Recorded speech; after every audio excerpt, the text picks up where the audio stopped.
എല്ലാവർക്കും ഞങ്ങളുടെ പുതിയൊരു വീഡിയോയിലേക്ക് സ്വാഗതം. ഞങ്ങൾ ഇന്ന് ചെയ്യുന്ന റോഡിൻ്റെ വീഡിയോ എന്ന് പറയുമ്പോൾ ജണ്ടായിക്ക മുതൽ വലിയോളം വരെയുള്ള റോഡിൻ്റെ വീഡിയോ ആണ് നമ്മൾ ചെയ്യുന്നത്. അപ്പോൾ ഈ റോഡിനെ കുറിച്ച് കുറേ കംപ്ലൈൻറ്റുകളൊക്കെ വന്നിട്ടുണ്ട്. കാരണം ഇത് അധികം നാളൊന്നും ആയിട്ടില്ല പണിതിട്ട്, അതിന് മുമ്പ് ഈ റോഡ് നശിച്ചിരിക്കുകയാണ്. അപ്പോൾ ഈ റോഡിന് എന്താണ് സംഭവിച്ചതിനെക്കുറിച്ച് പറയാൻ വേണ്ടി ഈ റോഡിൻ്റെ ആക്ഷൻ കൗൺസിലിൻ്റെ കൺവീനറായ ആൻ്റണി ചേട്ടൻ നമ്മളോടൊപ്പം ഉണ്ട്. അപ്പോൾ ചേട്ടനോട് തന്നെ നമുക്ക് ചോദിക്കാം. എൻ്റെ പേര് ആൻ്റണി, ഒഫീഷ്യൽ നെയിം ആൻ്റണി, ബാബു എന്ന് വിളിക്കും. അപ്പോൾ ചേട്ടൻ ഈ റോഡിൻ്റെ ഞങ്ങളൊരു ആക്ഷൻ കമ്മിറ്റി രൂപീകരിച്ചിട്ടുണ്ട്, അതിൻ്റെ കൺവീനറാണ് ഞാൻ. അപ്പോൾ ഈ റോഡിൻ്റെ പ്രശ്നങ്ങൾ എന്തൊക്കെയാണ്? ഈ റോഡിൻ്റെ പ്രശ്നങ്ങൾ എന്താണെന്ന് ചോദിച്ചു കഴിഞ്ഞാൽ തുടക്കം മുതലേ പ്രശ്നങ്ങളാണ്. ഇതിൻ്റെ ലെവൽസ് എടുത്തപ്പോൾ മുതലേ പ്രശ്നങ്ങളാണ്. ലെവൽസ് എടുത്ത് തന്നെ ഒരു ശാസ്ത്രീയമായ രീതിയിലാണ് ലെവൽസ് എടുത്തത്. അത് കഴിഞ്ഞ് ലെവൽസൊക്കെ എടുത്തത് പോട്ടെ, അത് കഴിഞ്ഞ് റോഡ് ചെയ്തപ്പോഴാണ് അതിൽ ഏറ്റവും വലിയ പ്രശ്നം ഉണ്ടായിരിക്കുന്നത്.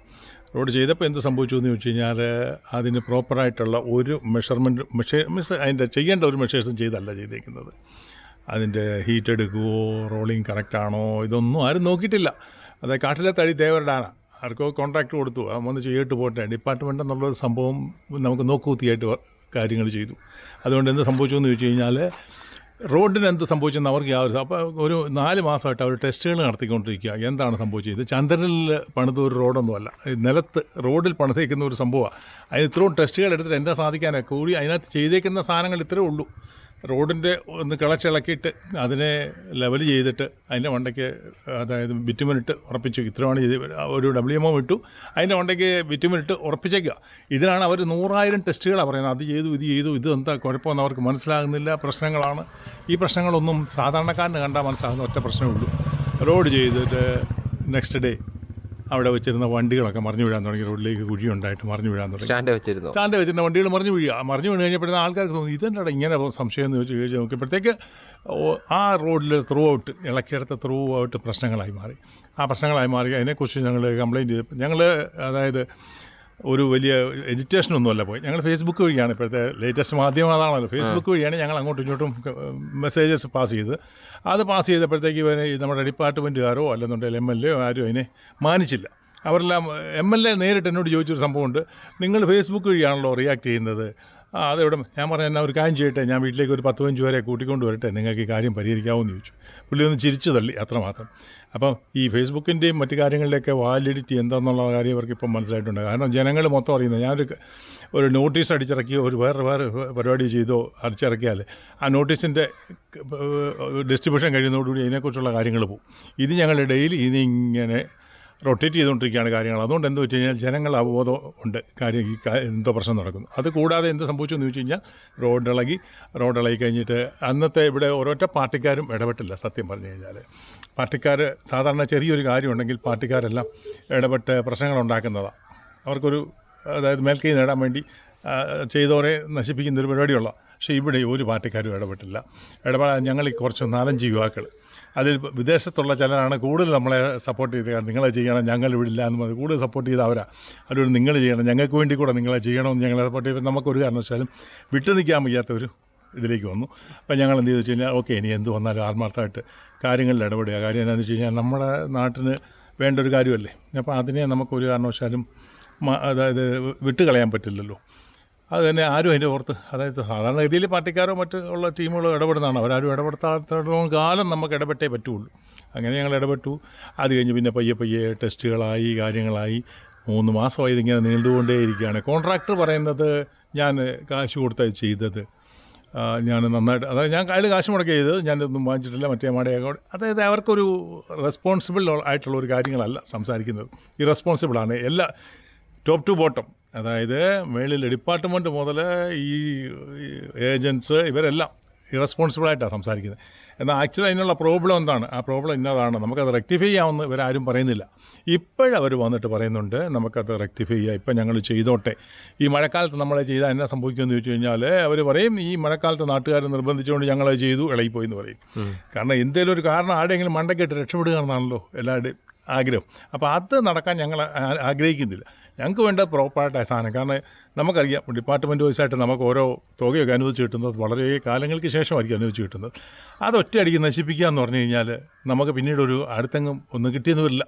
അപ്പോൾ കിട്ടിയപ്പോഴെങ്കിലും അതിനെ മാന്യമായിട്ട് വിനിയോഗിച്ച് ഒരു 10 വർഷമെങ്കിലും ആ റോഡ് കിടക്കുക എന്നുള്ളതാണ് നമ്മുടെ ആഗ്രഹം. അപ്പം 10 വർഷം കിടക്കാമെന്നല്ല, നമുക്ക് ആഗ്രഹം ത്രൂ ഔട്ട് കിടക്കുക എന്നുള്ളതാണ്. 10 വർഷമെങ്കിലും മിനിമം കിടക്കുക എന്നുള്ളത് നമ്മുടെ ഒരു മനസ്സിലാഗ്രഹം. അതിനിടയ്ക്ക് എന്ത് സംഭവിക്കും ഏത് സംഭവിക്കുന്നു. ഇപ്പം ഈ കണ്ടീഷനിൽ നിങ്ങൾ തന്നെ കണ്ടല്ലോ, റോഡ് നിങ്ങൾ ഈ പടമൊക്കെ എടുത്തല്ലോ, നിങ്ങൾ തന്നെ കണ്ട് ഈ എടുത്ത സെക്കൻഡ് ഡേ മീൻസ് ചെയ്ത് സെക്കൻഡ് ഡേ പൊളിഞ്ഞ റോഡ് പിന്നെ എങ്ങോട്ടാണ് സർവേ ചെയ്യുന്നത്? ഇപ്പോഴും താന്ന് കിടക്കുക, ഇപ്പോഴും താന്ന് കിടക്കുക, അത് പോയി. അപ്പോൾ അതിനെ പിന്നെ എങ്ങനെ മെയിൻറ്റെയിൻ ചെയ്യുന്നത് ചെയ്യുമെന്ന് അവർ പറയുന്നത്. നമുക്ക് അപ്പോൾ അതിനെക്കുറിച്ച് നമ്മൾ ആശങ്കയിലാണ്. ഇനി എന്താ നടക്കുന്നതെന്നുള്ളതിനെക്കുറിച്ച് അറിയത്തില്ല. ഡിപ്പാർട്ട്മെൻറ്റ് വന്നു, വിജിലൻസ് വന്നു, MLA വന്നു, അവരുടെയൊക്കെ കാര്യങ്ങളൊക്കെ പറഞ്ഞിട്ടുണ്ട്. ഇനി എന്ത് നടക്കുമെന്നുള്ളത് നമുക്ക് ഭാവി കണ്ടറിയാം. ഞങ്ങൾ എന്താണെങ്കിലും അതിൻ്റെ പുറകിൽ ലാസ്റ്റ് വരെ ഉണ്ടാവും. ഇല്ലേ ഫൈനലി ഞങ്ങൾ ഉദ്ദേശിക്കുന്നത് വെച്ചാൽ കേസ് കൊടുക്കുക എന്നുള്ളതാണ്, ഒന്നും നടന്നില്ലെങ്കിൽ. അതിനകത്ത് നമുക്ക് വേറെ കോടതി അല്ലാണ്ട് വേറെ ആരും നമുക്ക് സപ്പോർട്ടിനില്ലല്ലോ.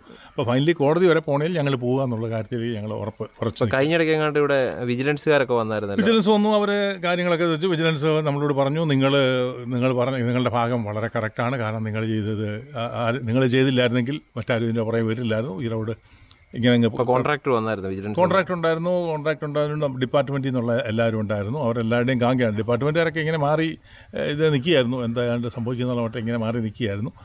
അപ്പോൾ അവരാരും ഒന്നും മിണ്ടിയിട്ടില്ല.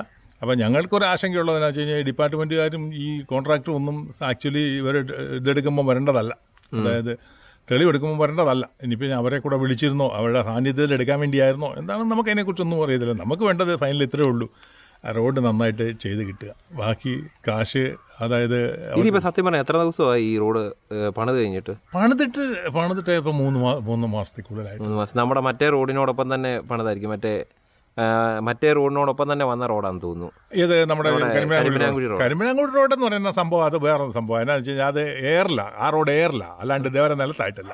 കാരണം വെച്ചാൽ വാചകം മാത്രമേ. അത് ഒരു വർഷം മുമ്പ് ഒരു വർഷം മുമ്പ് പത്രക്കോടി ഉണ്ടായിരുന്നു.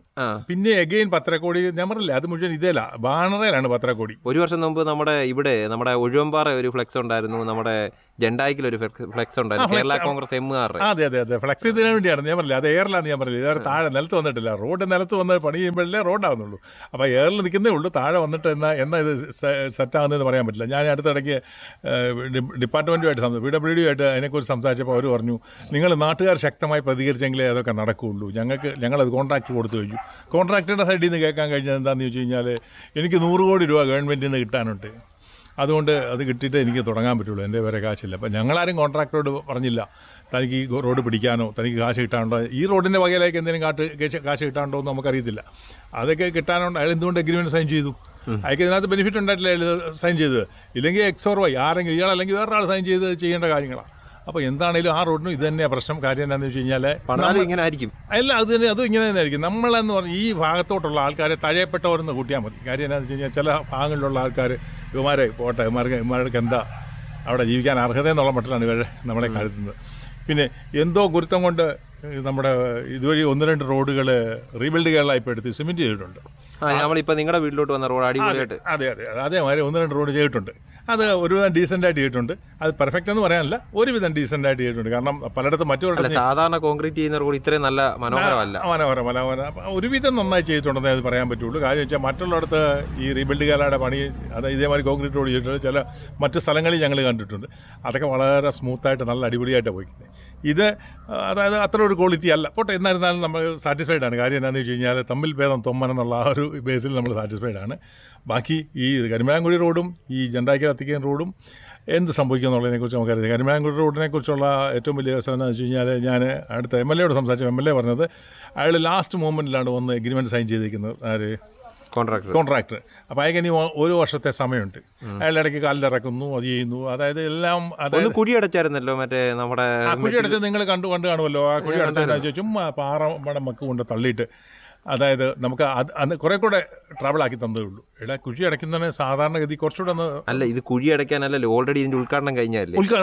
നിർമ്മാണം അയക്ക് എന്തെങ്കിലും എമർജൻസി പണിയുണ്ട്, അത് തീർന്നിടം വരെ മനുഷ്യർക്ക് സഞ്ചാരയോഗ്യമാക്കി കൊടുക്കാനായിട്ട്. ഇത് എവിടെ വെച്ചായിരുന്നു? നമ്മുടെ അത്തിക്കയം എന്താ കക്കടുമണ്ണി വെച്ച് വലിയ കൊട്ടി ഘോഷിച്ച നിർമ്മാണോദ്ഘാടനമായിരുന്നു. വലിയ മന്ത്രിയും അവരൊക്കെ വന്നിട്ട് 4-5 റോഡുകളുടെ, അതായത് മണ്ണവരുതി അത്തിക്കയം ഒരു റോഡുണ്ട്, അതിൻ്റെ കൂടെ നിർമ്മാണമൊക്കെ എല്ലാം കൂടെ ചേർത്ത് അങ്ങ് ഉദ്ഘാടനം ചെയ്യാൻ മണ്ണവതി എത്തിക്കാൻ റോഡ് പണിയുന്നുണ്ട്. നല്ല സ്മാർട്ടായിട്ട് പണിയുന്നുണ്ട്. അതിന് 10-13 കോടി വീതിയൊക്കെ എടുത്ത് നന്നായിട്ട് പണിത് വരുന്നുണ്ട്. അതും ടാറിങ്ങും കാര്യങ്ങളൊന്നും ആയിട്ടില്ല. മറ്റ് വർക്കുകളൊക്കെ നന്നായിട്ട് അടിപൊളിയായിട്ട് നടക്കുന്നുണ്ട്. കാരണം അതിനകത്ത് എർത്ത് വർക്ക് ഒത്തിരി ഉള്ളതാണ്. അപ്പോൾ അത് നടക്കുന്നുണ്ട്. അതായത് ഒരു 3rd സ്റ്റേജിലാണ്.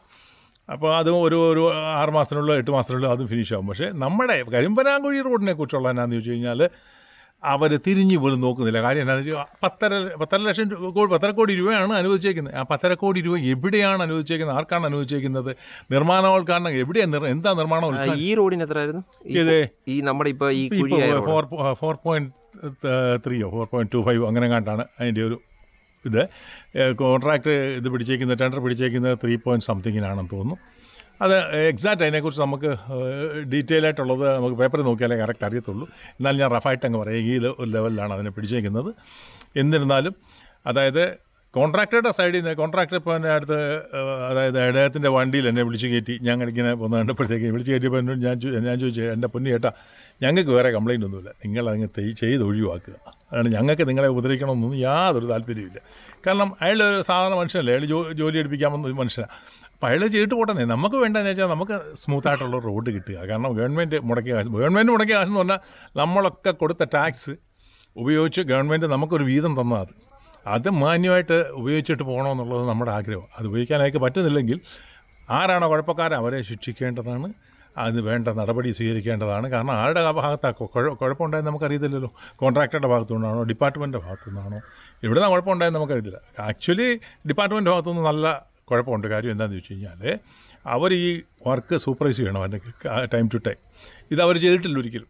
അവർ കരയ്ക്ക് നിന്നിട്ട് അവിടെ നിന്നിട്ട് കാര്യം പറയുന്ന മാതിരിയാണ്. ഏതാ നിങ്ങൾ പൊക്കോ ചെയ്തോ, 10 പണിക്കാരെ പറഞ്ഞു വിട്ടിട്ട് എടാ ഇന്നടത്ത് ഇന്ന പണിയുണ്ട് ഇപ്പോൾ ചെയ്തു എന്ന് പറയുന്ന മാതിരി പറഞ്ഞു വിട്ടതേ ഉള്ളൂ. ഇവിടെ വന്ന് എന്ത് സംഭവിച്ചെന്നൊന്നും അവർ നോക്കിയിട്ടില്ല. അപ്പോൾ അത് അവരുടെ ഭാഗത്തു നിന്നുള്ളൊരു വലിയ തെറ്റാണ്. ഈ കോൺട്രാക്ടർ തന്നെ പറഞ്ഞു റോഡിങ് കറക്റ്റ് നടന്നു എന്ന് എനിക്ക് സംശയമുണ്ടെന്ന്. കോൺട്രാക്ടർ നമ്മുടെ അടുത്ത് സംഭാഷണം മതിയെ പറഞ്ഞതാണ്. അപ്പോൾ കോൺട്രാക്ടർക്ക് പോലും ഉറപ്പില്ല എന്താ സംഭവിച്ചേക്കുന്നത്. ഇതൊക്കെയാണ് സംഭവിച്ചിരിക്കുന്നത്. അപ്പോൾ നമുക്കറിയാമല്ലോ, നമ്മളാണെങ്കിലും നമ്മുടെ സ്വന്തം ഒരു വർക്ക് വീട്ടിൽ ചെയ്യിപ്പിക്കുകയാണെങ്കിലും നമ്മൾ കൂടെ നോക്കിയില്ലെന്നുണ്ടെങ്കിൽ പണിക്കാർ ചിലപ്പം ഉഴപ്പും. അപ്പോൾ അത് തന്നെ ഇവിടെ സംഭവിച്ചിട്ടുള്ളൂ. അതേമാതിരിയുള്ള പിന്നെ ആർക്കൊക്കെ ലാഭേച്ഛയ്ക്ക് വേണ്ടി കുറച്ചൊക്കെ മെറ്റീരിയൽ, മോശമായ മെറ്റീരിയൽ ചേർത്തു, കാര്യങ്ങൾ നശിപ്പിച്ചു. ഇനിയിപ്പോൾ എന്താണെന്ന് വെച്ചാൽ നമ്മുടെ ആവശ്യം അത് ഇളക്കി ചെയ്യുക, ചെയ്ത് ക്ലീൻ ചെയ്യുക. നിങ്ങളുടെ അവസാനം ഇത് ആവശ്യം ഇതാണ്, നിങ്ങളുടെ ആവശ്യം ഇളക്കി ക്ലീൻ ആക്കുക. പഴയമാതിരി തന്നെ നല്ല റോഡാക്കുക. ഇപ്പോൾ ചെയ്തത് മൊത്തം ഇളക്കി കളഞ്ഞ് ഇളക്കി കളഞ്ഞ് നല്ല റോഡ്. അതിനപ്പുറത്തോട്ട് നമുക്ക് വേറെ ഒരാവശ്യമില്ല. അതുവരെ നിങ്ങൾ നിയമ പോരാട്ടം അതിനില്ലെങ്കിൽ ഞങ്ങൾ നിയമ പോരാട്ടം തന്നെ കേസ് കൊടുക്കണേ, ഞങ്ങൾ കേസ് കൊടുക്കും. അതിനകത്ത് യാതൊരു സംശയമില്ല. അപ്പോൾ അതിൽ കോടതി പോകണമെന്നുണ്ടെങ്കിൽ അതിന് എന്ത് ചിലവ് വന്നാലും ഞങ്ങൾ പോകും. അതിനകത്ത് യാതൊരു സംശയമില്ല. ഇനി ആരൊക്കെ അതിന് പുറകിൽ എന്ത് സമ്മർദ്ദം ചെലുത്തിയാലും ഞങ്ങൾ പോയിരിക്കും. MLA അടുത്ത ദിവസങ്ങളിൽ പറഞ്ഞിരുന്നു ഞാൻ അതിൻ്റെ ഇടപെടുന്നുണ്ട്. മന്ത്രിയുമായിട്ട് 28-ാം തീയതി ഇങ്ങോട്ടൊരു കൂടിക്കാഴ്ചയുണ്ട്. അതിനുശേഷം വന്നിട്ട് കാര്യങ്ങൾ നമുക്ക് തീരുമാനം ഉണ്ടാക്കാമെന്ന് MLA പറഞ്ഞിരുന്നു. പക്ഷേ MLA വന്നോ വന്നില്ലയോ, ചെയ്യുകയോ ചെയ്യില്ലയോ ഇതൊന്നും നമുക്കറിയത്തില്ല. വന്ന് കൂടെ നിന്ന് നമ്മൾ ചെയ്യിപ്പിച്ചാൽ ഓക്കെ, ഞങ്ങൾ സാറ്റിസ്ഫൈഡാണ്. നമുക്ക് ഇതിനകത്ത് ഏത് MLA ആണോ എന്ത് MLA ആണെന്നൊന്നും നമുക്ക് യാതൊരു ബുദ്ധിമുട്ടുമില്ല. കാര്യം നമുക്ക് രാഷ്ട്രീയമില്ല, നമുക്കൊരു രാഷ്ട്രീയമില്ല. രാഷ്ട്രീയം നമുക്ക് ഉള്ളതല്ല. അതെന്നാന്ന് വെച്ച് കഴിഞ്ഞാൽ അറിയാവുള്ളൂ, രാഷ്ട്രീയം കളിച്ചിട്ട് നമുക്കൊന്നും നേടാനില്ല. നമുക്ക് ആത്മാർത്ഥമായിട്ട് ജോലി ചെയ്യാതെ ഒരു രാഷ്ട്രീയക്കാരനും നമുക്ക് ശാപ്പാട് തരില്ല. നമ്മൾ ആത്മാർത്ഥമായിട്ട് ജോലി ചെയ്താൽ നമുക്ക് വല്ലതും കഴിക്കാം. അല്ലാണ്ട് എങ്ങും എവിടെയും ജോലി കിട്ടണമെങ്കിൽ തന്നെ രാഷ്ട്രീയത്തിൽ എന്താ നമുക്ക് രാഷ്ട്രീയം കളിച്ചുകൊണ്ടാണെന്നാൽ ജോലി കിട്ടുമോ? രാഷ്ട്രീയക്കാരനെന്നുള്ള നിലയിലാണെന്നുണ്ടെങ്കിൽ അവർ നമ്മളോട് ചോദിക്കുക പോലുമില്ല, ഇവനെ രാഷ്ട്രീയമുള്ളവനാ, അപ്പോൾ ഇവനെ സൂക്ഷിക്കണം, ഇവനെ കേട്ടല്ലെന്നേ പറയുള്ളൂ. അപ്പം നമുക്ക് വേണ്ട ഇത് ഒരു രാഷ്ട്രീയവും നമുക്ക് വേണ്ട. കാരണം രാഷ്ട്രീയം നമുക്ക് ചേർന്നതല്ലെന്ന് വെച്ചാൽ രാഷ്ട്രീയം നമ്മൾ വേണം, രാഷ്ട്രത്തിന് വേണ്ടിയുള്ള രാഷ്ട്രീയം നമുക്ക് വേണം. ആ രാഷ്ട്രീയം അല്ല ഇവിടെ ഇപ്പോൾ നടന്നുകൊണ്ടിരിക്കുന്നത്. ഇവിടെ പാർട്ടികൾക്ക് വേണ്ടിയുള്ള രാഷ്ട്രീയമാണ് നടന്നുകൊണ്ടിരിക്കുന്നത്. അതൊരിക്കലും നല്ലതല്ല. കാര്യം എന്താണെന്ന് വെച്ച് കഴിഞ്ഞാൽ പാർട്ടി വളരാനും അതിൻ്റെ കൂടെ കുറച്ച് ആൾക്കാരെ കൊണ്ടുപോകാനേ കൊള്ളുള്ളത്. നമുക്ക് വേണ്ടത് രാഷ്ട്രത്തിന് വേണ്ടിയുള്ള രാഷ്ട്രീയം. ആ രാഷ്ട്രീയം ഇതേവരെ ഇപ്പോൾ ഒരു കാലത്തുണ്ടായിരുന്നിരിക്കാം, പക്ഷേ ഇപ്പോൾ ഇല്ല. ഇപ്പോൾ ഉള്ള പാർട്ടി രാഷ്ട്രീയം മാത്രമേ ഉള്ളൂ. അത് നമുക്ക് ചേരുന്നതല്ല, നമുക്കത് വേണ്ടതാണ്. അതിൻ്റെ ഇടയിൽ ഞാൻ പറഞ്ഞല്ലോ, ഒരൊറ്റ പാർട്ടികൾ ഇതിൻ്റെ പേരിലൊന്നും ഇടപെട്ടില്ല. രാഷ്ട്രത്തിന് വേണ്ടിയാണ് ഇവരെല്ലാം ഇറങ്ങി പുറപ്പെട്ടതിന്. കാരണം ഞാനോട് ഉപയോഗിക്കേണ്ട റോഡാണ് നാളെ അത് പോയി കഴിഞ്ഞാൽ എനിക്കെല്ലാം നഷ്ടമെന്നുള്ള ആ ചിന്ത അവർക്ക് മനസ്സിൽ വന്നതിന് ഇതാരും വന്നില്ല. ഇപ്പം എല്ലാവരും ഏകദേശം എടുക്കുന്നൊക്കെ കാര്യങ്ങളൊക്കെ അറ്റൻഡ് ചെയ്യുന്നുണ്ട്. പക്ഷേ അറ്റൻഡ് ചെയ്യുന്നതുകൊണ്ട് മാത്രം കാര്യമില്ല. ഇറങ്ങേണ്ടപ്പോൾ ഇറങ്ങിയിരിക്കണം. ആ തുടക്കത്തിൽ പ്രശ്നം ഉണ്ടാക്കിയിരുന്നെങ്കിൽ നമ്മളാരും ഇതിൻ്റെ പുറകെ ഇത്രേ പോകണ്ടായിരുന്നു. നമുക്ക് സത്യം പറഞ്ഞു കഴിഞ്ഞാൽ ഇതിൻ്റെ പുറകിൽ നമ്മൾ ഒത്തിരി ടൈം വെറുതെ പോകുന്നുണ്ട്. അല്ലാണ്ട് നമുക്ക് ചിലവുകൾ എന്നുള്ളത് ആദ്യം നമ്മൾ പോസ്റ്ററോ കാര്യങ്ങളൊക്കെ അടിച്ച് ആൾക്കാരെ ഒന്ന് അറിയിക്കാൻ വേണ്ടിയിട്ട് ചെയ്തു, നോട്ടീസ് അടിച്ചു, ഇതൊക്കെ ചെയ്ത ആൾക്കാരെ അറിയിക്കാൻ വേണ്ടിയിട്ട്. പക്ഷേ അന്നേരമൊക്കെ അവർക്ക് അവയറല്ലായിരുന്നു അവർ. അവർക്ക് ദൂരെ ദൂരെ വിട്ട് നിൽക്കുകയാണ്. കാര്യം എന്താണെന്ന് വെച്ച് കഴിഞ്ഞാൽ ഇത് കുറച്ച് പിള്ളേരുടെ കളിയാന്നുള്ള മട്ടിൽ നിൽക്കുകയാണ്. ഇപ്പോഴാണ് അവർക്ക് കാര്യം മനസ്സിലായത്. റോഡ് അവരുടെ മുന്നേ പൊളിഞ്ഞു പോയപ്പോഴാണ് അവർക്ക് മനസ്സിലായത് ഈ പിള്ളേർ പറയുന്നത് സത്യമുണ്ടല്ലോ. അതാണ് സംഭവിച്ചുകൊണ്ടിരിക്കുന്നത്. അപ്പോൾ എത്രയും വേഗം ഈ റോഡ് ശരിയാക്കട്ടെ, എത്രയും വേഗം റോഡ് ശരിയാക്കട്ടെ എന്ന് നമ്മൾ ആഗ്രഹിക്കുന്നു. ആർക്കും ഒരു പ്രശ്നവും വരാതെ നമുക്ക് ആരെയും ഡിസ്മിസ് ചെയ്യേണ്ട, ആരെയും സസ്പെൻഡ് ചെയ്യേണ്ട, ഒന്നും വേണ്ട. അതോടൊപ്പം തന്നെ നമ്മുടെ കരിമനാങ്കുഴി റോഡ്, പെങ്ങളാങ്കട റോഡും നമുക്ക് ഇതോടൊപ്പം അല്ല, അത് മെയിൻ റോഡ്, അതാ മെയിൻ റോഡാ. കാര്യം എന്താണെന്ന് വെച്ച് കഴിഞ്ഞാൽ ഇപ്പോൾ അതുവഴി വണ്ടിയും കൊണ്ട് പോയി കഴിഞ്ഞാൽ എൻ്റെ വണ്ടിക്കുണ്ടാകുന്ന നഷ്ടം ആര് തരും? കാരണം അതുവഴി പോയി കഴിഞ്ഞാൽ പലപ്പോഴും എന്നായിട്ട് ടയർ പഞ്ചറാകുക. ഇപ്പം ലോഡുമായിട്ട് വണ്ടി, കടകളിൽ സാധനമായിട്ടൊന്നും ഒരു വണ്ടി പോലും ഇങ്ങോട്ട് പോകാൻ പറ്റിയില്ല. അതിന് ഇപ്പം നമ്മുടെ ഈ റോഡാണ് ഉപയോഗിച്ചുകൊണ്ടിരുന്നത്. നമ്മുടെ വലിയോളം വഴിയുള്ള റോഡുകൾ ഈ രണ്ടും പലരും ഉപയോഗിച്ചുകൊണ്ടിരിക്കുന്നത്. പിന്നെ ഒരു ഫ്ലഡ് വന്നാലും ഉപയോഗിക്കാവുന്ന റോഡുകളാണ് ഇപ്പോൾ ഈ റീബിൽഡ് കേരളയിൽ സിമെൻറ്റ് ചെയ്തേക്കുന്ന റോഡ്, അത് ഉപയോഗിക്കാവുന്ന റോഡ്.